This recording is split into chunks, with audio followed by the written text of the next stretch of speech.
하나님의 사자가 그들의 뒤로 옮겼다. 가미노스카이와 카레나노 우시론이 으쓱다 라고 하는 제목으로 오늘 말씀드리겠습니다. 여러분 아시다시피 열번에 여러 가지의 재앙 후에 드디어 애굽의 바로 왕과 장관들은 노예였던 유대 사람들의 출애굽을 인정을 했습니다. 그러나 마음이 완악하고 교만한 바로는 그 후에 다시 마음으로 바꿔서 애굽을 나간 유대 사람들을 추격하게 됩니다. 이것이 오늘의 본문 말씀의 내용인 것입니다. 이제 14장 9절부터 14절까지의 말씀을 여기에는 없지만은 제가 읽겠습니다. 14장 9절부터 14절까지의 말씀. 애굽 사람들과 바로의 말하들 병거들과 그 마병과 그 군대가 그들의 뒤를 따라 바르스봄 맞은편 비아히로스 곁에변 그 잔막진대의 전대에 미치니라. 바로가 가까이 올 때에 이스라엘 자손이 너너를 두루 범저 애굽 사람들이 자기 뒤에 미친지라. 이스라엘 자손이 심히 두려워하여 여호와께 부르짖고 그들이 또 모세에게 이르되 애굽 매잔치가 없으므로 당신이 우리를 이끌어내어 이 광야에서 죽게 하느냐. 어찌하여 당신이 우리를 애굽에서 이끌어내어 이같이 우리에게 하느냐. 우리가 애굽에서 당신에게 구한 말이 이것이 아니냐. 이르기를 우리를 버려두라. 우리가 애굽 사람을 섬길 것이라 하지 아니하더냐.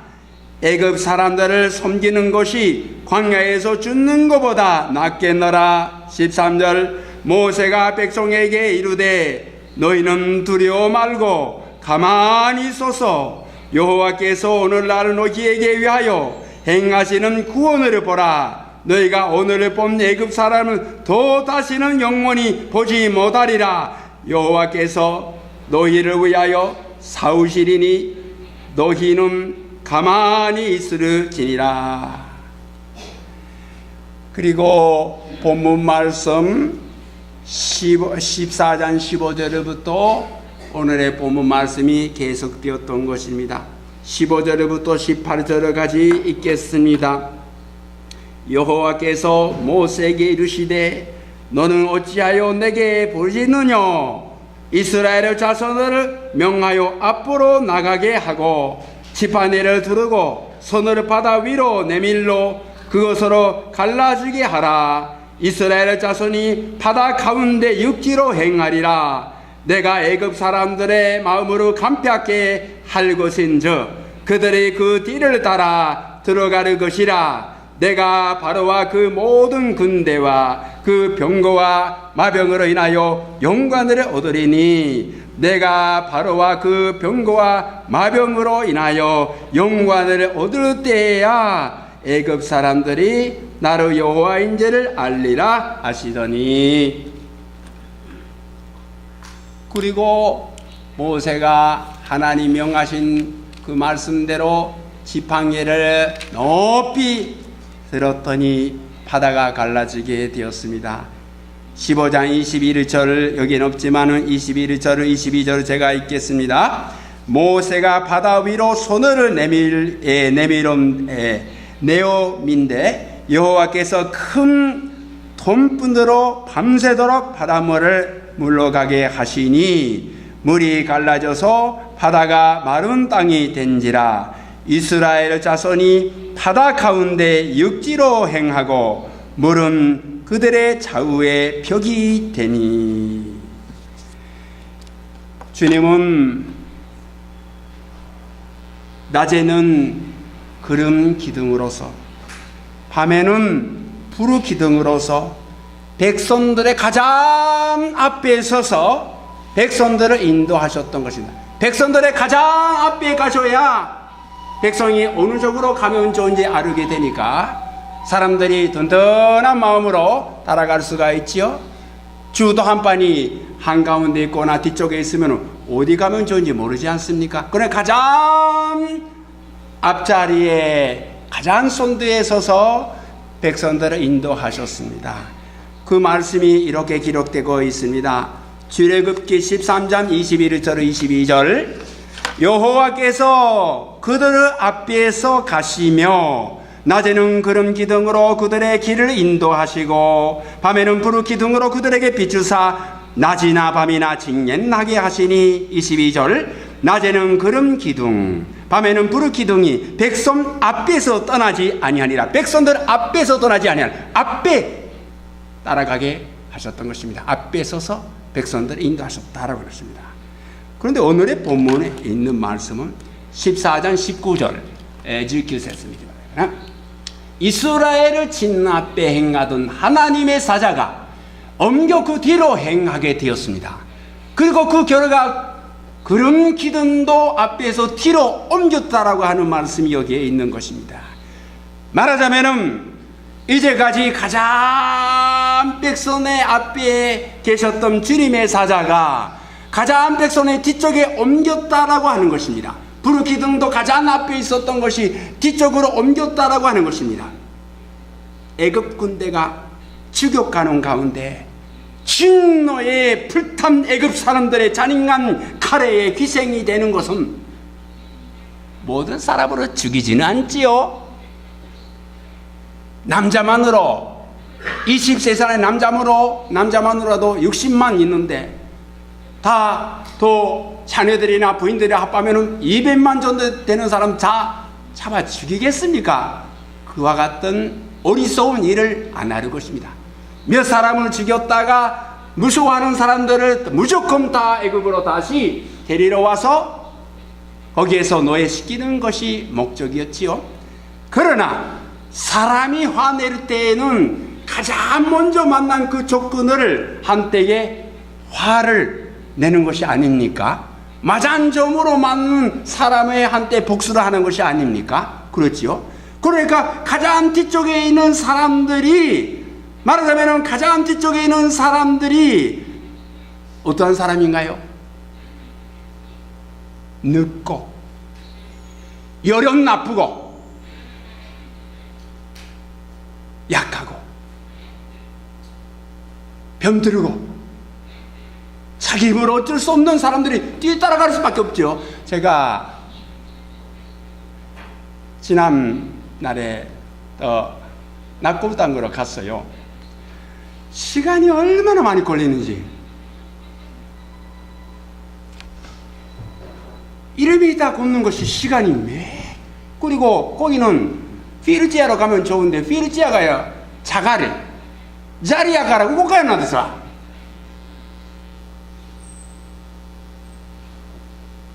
마음은 있지만 몸이 움직이지 않는 자들이 가장 뒤쪽에 따라하는 것이 아니겠습니까?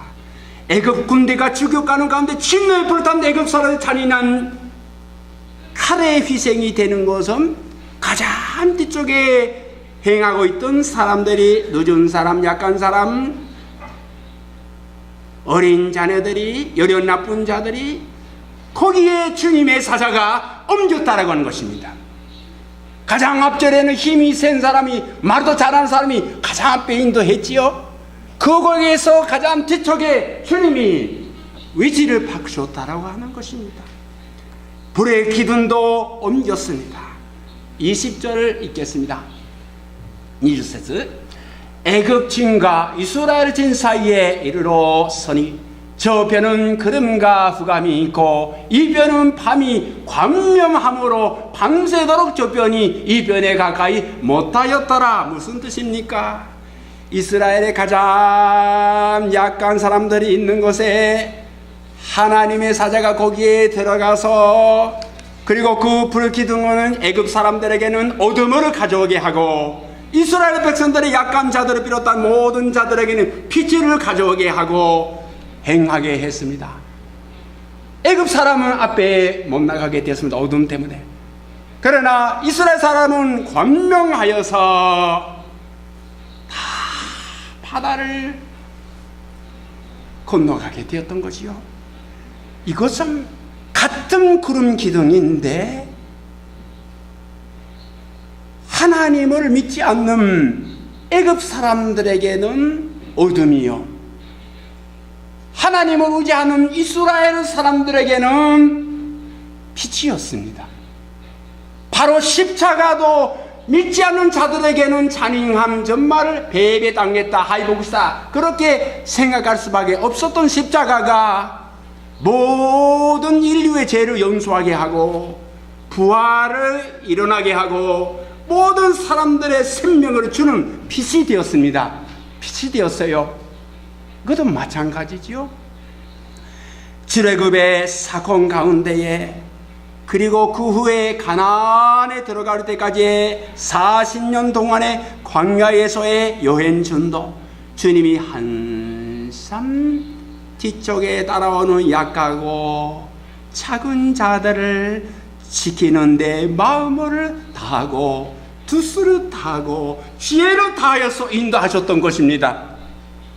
여러분, 여호와 니시라고 하는 말씀으로 들어보신 적이 있습니까?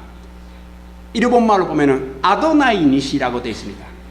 여호와 니시라고 하는 주님의 이름에 대해서 들어보신 적이 없습니까? 그 아도나이 니시, 여호와 니시라고 하는 것은 그 뜻이 여호와는 나의 깃발이다. 슈아와가 하다되나 하다데스. 여호와는 나의 깃발이다. 이것은 모세를 인하여서 인도된 이스라엘의 백성이 무섭고 호전적인 광야의 백성 아말렉 사람들하고 싸웠을 때에 주님께서 계시하신 주님의 이름이었던 것입니다. 주님께 붙여진 이름이었습니다. 언제 붙여졌습니까? 아말렉 사람하고 이스라엘 백성이 싸웠을 때입니다. 출애굽기 17장 8절 이하를 제가 읽겠습니다. 출애굽기 17장 8절. 그때에 아말렉이 와서 이스라엘과 르딤디엠에서 싸우니라. 모세가 여호와에게 이르되 우리를 위하여 사람들을 택하여 나가서 아말렉과 싸우라. 내일은 내가 하나님의 지팡이를 손에 잡고 산 꼭대기에 서리라. 여호와가 모세의 말대로 행하여 아말렉과 싸우고 모세와 아론과 훌이 산 꼭대기에 올라가서 모세가 손으로 들으면 이스라엘을 이기고 손으로 내리면 아말렉이 이기더니 모세의 팔이 피곤함에 그들이 돌을 가져다가 모세의 아래에 놓아 그가 그 위에 앉게 하고 아론과 훌이 한 사람은 이쪽에서 한 사람은 저쪽에서 모세의 손을 붙들어 올렸더니 그 손이 해가 지도록 내려오지 아니한지라. 여호와가 칼날로 아말렉과 그 백성들을 쳐서 무찌르니라. 여호와께서 모세에게 이르시되 이것을 책에 기록하여 기념하게 하고 여호수아의 귀에 외워 들리라. 내가 아말렉을 없이 하여 전하에서 기억도 못하게 하리라. 그리고 그 다음 출애굽기 17장 15절에 있는 말씀이 모세가 제단을 쌓고 그 이름을 여호와 니시라고 했다라고 기록되어 있습니다. 모세가 제단을 쌓고 그 이름을 여호와 니시, 아말렉 민족하고 싸웠을 때에 그때의 장소가 여호와 니시입니다. 이르되 여호와께서 맹세하시기를 여호와가 아말렉과 더불어 대대로 싸우리라 하셨다 하였더라. 왜 하나님이 아말렉 사람들을 그렇게 미워하셨을까요? 그만큼 미워한 민족이 없습니다. 물론 가나안의 여러 가지 백성들도 하나님 진멸하라 그런 말씀하셨지만 철저히 되풀이해서 진멸을 하지 않으면 안 된다라고 그만큼 미워하신 백성이 없었던 것입니다. 그 이유가 무엇인가요? 궁금해서 제가 여러 군데를 찾아봤더니 있었습니다. 신명기 25장 17절 19절에 17절 18절에 이런 말씀이 있습니다. 너희는 애굽에서 나오는 길에 아말렉이 내게 행한 일을 기억하라. 18절.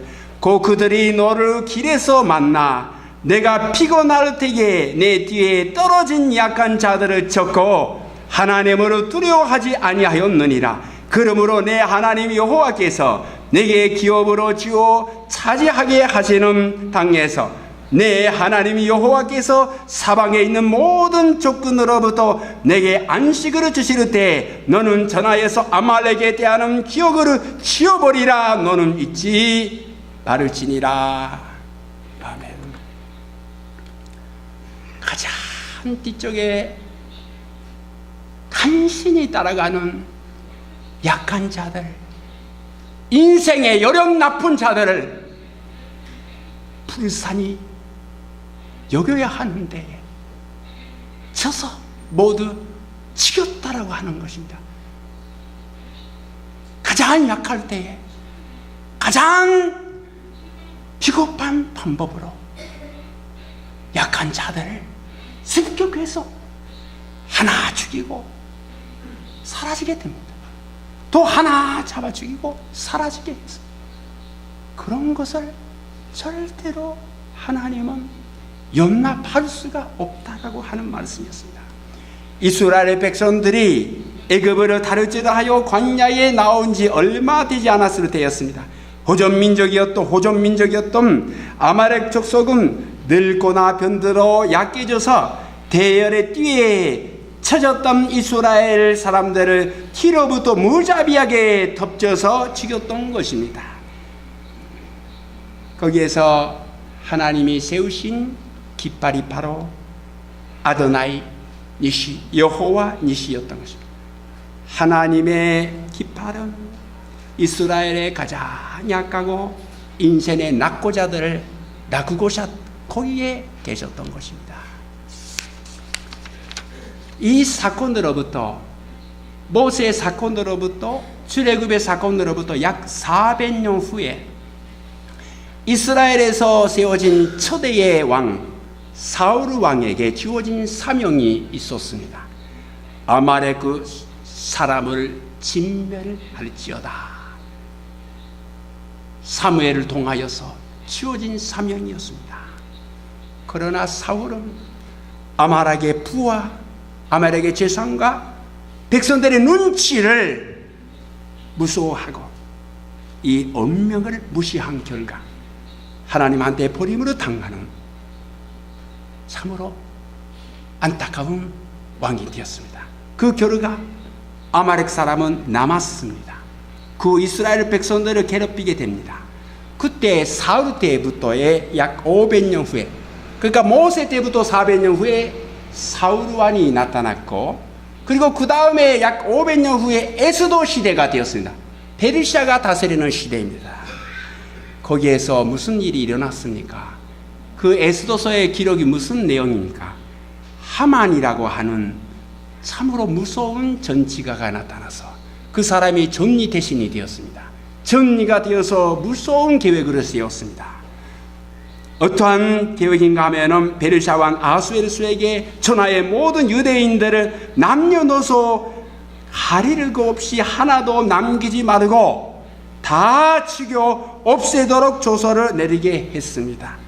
모든 유대인들을 죽이고 그 제사들을 탈취하도록 하였는데 하나님께서 에스더를 통하여서 백성들을 구원해 주셨다라고 하는 이야기가 에스더서의 내용이지요. 그때 그 하만이라고 하는 사람이 어떠한 백성이었던가, 민족이었던가? 아각 사람의 자손이었다. 아각은 아말렉의 왕족입니다. 아말렉의 왕족의 자손이 바로 하만이었던 것입니다. 정말 잔인한 사람은 잔인한 저산에서 흘러나오는 것이지요.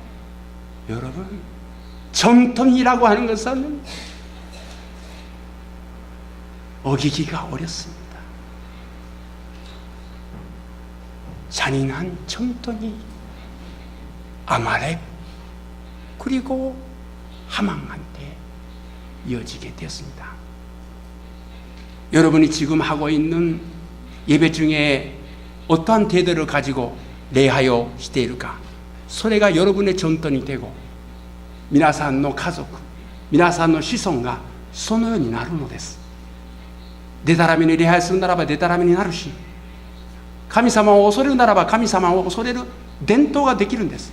その전통을 무섭게恐ろしく考えなければいけません。아말렉 사람은 하나님이 아셔서 미리 진멸을 하나 하지만 안 했습니다. 그러면 지금 아말렉 사람이 어디에서 남아 있습니까? 지금은 세계에 흩어지게 되었습니다. 그리고 가장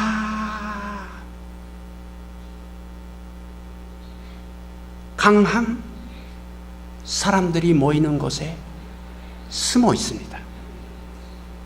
가장 부유하고 가장 재력이 있고 가장 권력이 있고 가장 인생의 요런이 있는 지혜로운 자들이 지금 그 가운데에 아말렉의 족속이 숨어 있는 것을 아셔야 하는 것입니다. 이 세상의 세력의 상징이 바로 아말렉이 족속인 것입니다. 오늘날 전 세계에 흩어지는 정말 강한 자는 더 강하게 되고 부한 자는 더 부하게 되고 어려운 사람은 더 어렵게 되고 한 번 인생에 실패하면 계속해서 사다리를 내려갈 수밖에 없는 이와 같은 구조가 격자의 구조가 바로 야근육구 교셔고 양육한 시계 아말렉의 시계인 것입니다. 약한 자는 자기의 책임이니까 죽으면 죽어라, 자살하면 죽어라. 구식이 얼마든지 바꾸는 사람이 있어. 이깁니다. 하나님은 아버지십니다. 아버지 하나님이시라고 하는 것으로 계시를 하신 분은 예수님이십니다. 이 세상의 모든 부친들이, 지지어야 아버지들이 그 자녀들로부터 아버지로서 인정받고 존경을 받고 있는 것은 아닙니다. 반드시. 그렇다 해도 자녀로부터 인정받지 아니하고 존경받지 아니하여도 그 아버지가 되지 않는가? 아버지는 아버지지. 그러나 어느 때에 그 자녀들이 아버지를 인정하고 존경할 때에 아버지가 아버지답게 되는 것이지요. 여러분이 잘 아시는 그 당자 호토무스코를 생각해 보세요. 당자를. 호토무스코는 정말 아버지의 사랑을 깨달았을 때에 아버지요라고 눈물을 흘려서 아버지 집에 돌아가게 됩니다. 하나님은 아버지 하나님이십니다. 아버지는 가장 약한 자들에게 사랑을 베풀어 줍니다. 가장 문제 많은 자들에게 돈을 쓰고 시간을 쓰고 또 기도도 많이 하게 됩니다. 감리교를 시작하였던 18세기의 위대한 영국의 설교자 존 웨슬레가 있습니다. 존 웨슬레 목사님의 어머님이 많은 자녀를 낳았어요. 열 몇 명인가 제가 정확히 잊어버렸지만 10명 이상이 아마 낳았죠. 근데 그때에 많은 자들이 있는데 어떤 분이 어머니 이렇게 10명 이상 많은 자녀들이 있는데 어느 자녀를 가장 사랑합니까? 그와 같은 어려운 질문을 던졌어요. 여러분들이 어떻게 만일 어머니의 입장에서 자녀들이 많이 있다면 어떻게 대답을 하시겠습니까? 그 존 웨슬레 목사님의 어머니 이렇게 대답을 하셨다고 합니다. 변들은 자식이 있으면 나의 사랑, 가장 큰 사랑 그 변들은 자에게 있을 것이고 집을 가지라고 나간 자식이 있으면 그 사람이 돌아올 때까지 가장 걱정하고 사랑하지요. 그만큼 약하고 어렵고 쓰러진 자들에 대한 사랑이 바로 아버지 하나님의 사랑이요 백성에 대한 하나님의 마음인 것입니다. 성경 가운데는 참으로 많은 그와 같은 예들이 있습니다만 대표적인 예가 하나 있습니다. 마태복음 20장에 나오는 포도원의 이야기가 바로 그렇습니다. 포도원의 이야기 여러분이 잘 아시지요? 어떤 포도원을 관리하는 사람이 품꾼을 노동자를 자 이렇게 고용시킵니다. 아침 6시 이제 하루가 시작되었더니 갔더니 사람들이 있습니다. 포도원으로 가시오. 한 데나리온 준다. 다 갔습니다. 그 다음에 9시에 오전 9시쯤에 갔더니 또 많은 사람이 남아 있습니다. 당신들도 가세요. 한 데나리온을 주겠다. 그리고 12시에도 가고 3시에도 가고 이제 해가 저물어지고 5시가 되는데 아직 갔더니 남아 있어. 몇 명밖에 없지만 한 사람이 남아 있어. 이런 사람이 있어요. 저는 소학교 때 산수를 잘 못했어요. 산수가 되긴 하거든. 교室広い教室の中で一人できないできないできないみんな帰ってないできない그때 안타까운 마음. 지금도 잊어버리지 않습니다. 그런 사람이 있는 거예요. 너희는 어찌하여 점일이도 그 노르고 여기 서 있었느냐? 그랬더니 우리를 분근으로 나를 분근으로 쓰는 이가 없음이니이다. 왜? 모양을 보고 이 사람이 일할 수가 없지. 이 사람 못하지. 보면 아는 거예요. 관리하는 사람은 사람을 보면 아는 거예요. 어느 정도 할 수 있는지 없는지. 그거 알지 못하면 사람을 고용을 시키지 못해요. 보면 아는 거예요. 어느 정도. 미담이가 규활이. 우리를 분꾸러서는 이가 없음이니이다. 그랬더니 갈린이 이해했습니다. 이렇게 말했습니다. 이르되 너희도 포도원에 들어가라. 그리고 해가 저물어졌어. 6시가 되어서 해가 끝났습니다. 일이 끝났습니다. 먼저 1데나리온, 한 데나리온 가장 5시에 늦게 온 사람에게 주었습니다. 사람들이 왜 그러냐 몰랐습니다. 그리고 하나씩 그 다음에 3시에 12시에 9시에 6시에 가장 맨 처음으로부터 6시부터 한 청일도록 이라는 사람이 한 데나리를 받았을 때에 야단쳤습니다. 여러분, 이게 하나님의 마음이시에요. 여러분이 어떤 사람인가요? 6시부터 일하는 사람이라고? 교실에서 산수 못해서 산수되기나 언제 있어? 그 사람인가요? 하나님 앞에서는 어떠한 사람인가요? 누가복음 10장 21절 그때에 예수께서 성령으로 기뻐하시며 이르시되 점지의 주제이신 아버지여 이것을 지혜롭고 수르기 있는 자들에게는 숨기시고 어린 아이들에게는 나타내심으로 감사하나이다. 옳소이다. 이렇게 된 것이 아버지의 뜻이니라. 누가복음 12장 32절 조금 무리요 무서워 말라. 너희 아버지께서 그 나라를 너희에게 주시기를 기뻐하시느니라. 고린도전서 1장 26절부터 28절에 사도 바울이 이렇게 말했습니다. 형제들아 너희를 부르심을 보라. 육체를 따라 지혜로운 자가 많지 아니하며 능한 자가 많지 아니하며 문보를 좋은 자가 많지 아니하도다. 그러나 하나님께서 세상에 미련한 것들을 택하사 지혜 있는 자들을 부끄럽게 하려 하시고 세상에 약한 것들을 택하사 강한 것들을 부끄럽게 하려 하시며 하나님께서 세상에 천한 것들과 멸시받는 것들과 없는 것들을 택하사 있는 것들을 폐하려 하시니라. 야고보서 2장 5절을 본다면 내 사랑하는 형제들아 들을지어다. 하나님이 세상에서 가난한 자를 택하사 믿음에 부요하게 하시고 또 자기를 사랑하는 자들에게 약속하신 나라를 상속으로 받게 하지 아니하셨느냐.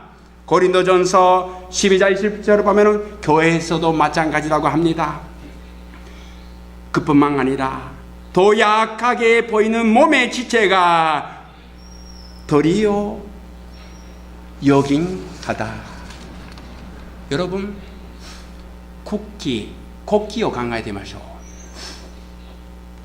나라의 깃발이지요. 한국에도 좋은 깃발이 있고, 일본에도 아름다운 깃발이 있고, 미국에도 좀 멋있는 깃발이 있고, 여러 나라의 깃발이 다 있고, 그 나라의 상징이지요. 심벌 됐어. 그리고 그것을 가장 잘 보이는, 아름답게 보이는 앞자리에 깃발을 세워서 어느 누가 봐도 이 건물은 어느 나라의 건물인지를 알리는 것이지요. 그게 깃발이에요. 그러면 하나님의 나라의 깃발은, 아도나이 니시는 여호와의 나의 니시는, 여호와 니시, 여호와는 나의 깃발은 어디에 세워지고 있느냐, 그 문제입니다. 강하고 부하고 여련이 있고 공부 잘하고 다 다스리고 있는 사회 가장 높은 데 있는 데서 국가의 깃발이 있는데, 거기에서 일하는 자들이 머리 좁고 여련이 좁고 다 인생의 선권자들이지요. 말하자면 하나님 없이는. 그러나 하나님 나라의 깃발은 그게 아니지요. 지극히 작은 자들, 여련이 나쁜 자, 인생의 낙고자들이라고 할까요? 병드는 자들, 어려운 자들, 그 사람들, 그리고 그 사람들을 돕는 그 장소에 사람들에게는 눈에서는 가려져 있고 자루 감춰져 있는 그 뒤쪽에 깃발이 세워져 있는 거예요. 그거를 볼 수 있는지 없는지, 그 문제예요. 결론 내리겠습니다. 여러분 가운데 자기가 정말 약하고 작은 존재다, 뒤떨어지고 있다라고 하는 그 슬픔이 있는 분들이 안 계시는가요? 약하고 작다, 어떻게 판단할 수가 있습니까?電話かかってこない.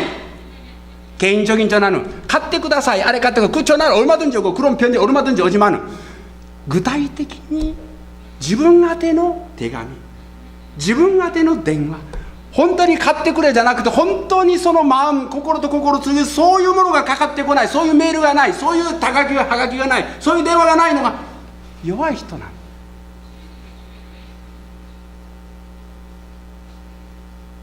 と在日韓国人として寂しい思い、自分が회사에 가도 한국 사람이다.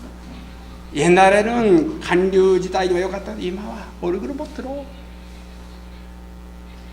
그런 거 다 약하고 작은 존재라고 할 수밖에 없지 않습니까?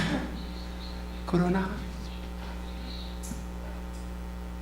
그 사실을, 여러분의 상황을 깊이 생각해 주셔야 합니다. 약한 거, 사람들의 관심거리가 아니다라고 하는 것은 작은 거 정직하게 생각할 때에 슬프고 어찌고 무지가 의미가 없습니다.